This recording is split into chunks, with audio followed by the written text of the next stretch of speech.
Good afternoon. A lot of you know who I am, because I'm your teacher or because I'm the IB coordinator. I was a little bit more than that, and a lot less than that to Jamie Smith. It's my privilege to have been Jamie Smith's teacher. It's my privilege to also welcome officially his sister Stephanie Smith and his brothers Matt and Todd Smith. I'm thrilled that they could be here.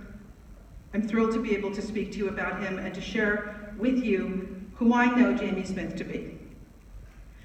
So I was his teacher his senior year. He was a regular guy. He was a football player. He was a lacrosse player. He was a lover of music. He was a teammate. He was a friend. He was a sibling. I can still remember him in my classroom wearing a white t-shirt that said, I believe, The Who on it, which he wore constantly if he wasn't wearing something that said Metallica or some other major rock and roll band, and almost always jeans.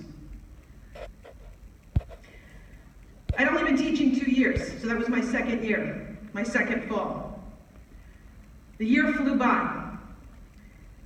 In the midst of that, in this craziness of all the senior activity, Jamie told me that he was going to join the Army. He went on to do so, and you can tell that because you can see by the picture and by the information that you've received. After he joined, I kept in touch with him, exchanging letters back and forth with him, because, my friends, this was way before we had emails or FaceTime or any of those wonderful things that we have to keep in touch. And so I received from Jamie letters like this, of which this is one, in Army stationery, blue tinged, and every time I went to my mailbox and I saw one of those, I knew that Jamie had sent me a letter. He wrote to many people. He wrote to friends and family. He reached out during boot camp, and then training, and then when he was deployed. It was exciting and it was scary to see those envelopes, because I never knew what was going to be in them. Over those few years, I'm proud to say that we became friends. All of the students in the school have read at least one article about Jamie and know who Corporal Jamie Smith was. And we're here to honor him. The state of New Jersey has recognized him by giving him his own day. I can tell you in high school this would never have ever crossed the imagination of any of us who knew Jamie. But I agree that he's worthy of that honor. I don't say that because of the way Jamie died. I say that because of the way Jamie lived. His siblings, Stephanie, Matt, and Todd, would tell you, they can attest to the fact that he was not perfect. He was a big brother, and sometimes that was likely bossy and annoying. I'm sure that you can remember times where you were probably very angry, and he was just as often protective and supportive. He was a good son. He was hardworking, and he was persistent. He played hard, he laughed hard, and he smiled often. He was a human being. He was a mensch, a person who has integrity and honor. While preparing for this week, Matt, his brother, wrote to me and said the Smith family was lucky in a way because they have Black Hawk Down. They have the book and the movie and countless articles and stories to commemorate Jamie. He added, and I quote, I have too many friends who died in nameless places, whose stories will never be told other than by those who were there with them. And so we as a community honor 5 of our WMC heroes this week. But along with that, we honor all those who dared greatly. Jamie would have wanted that too. He was a team player. He didn't seek glory, but rather he sought to serve, as did both his brothers. He achieved glory, but that wasn't his goal. The recognition goes to him because, as Teddy Roosevelt said, the credit goes to the man in the arena, whose face is marred by dust and sweat and blood, who strives valiantly, who errs, who comes up short again and again. And when he fails, he does so daring greatly. Jamie chose the arena.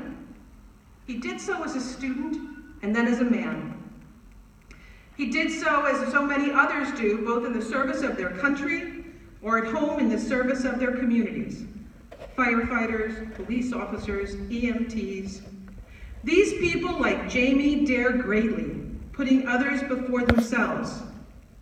Jamie chose that path.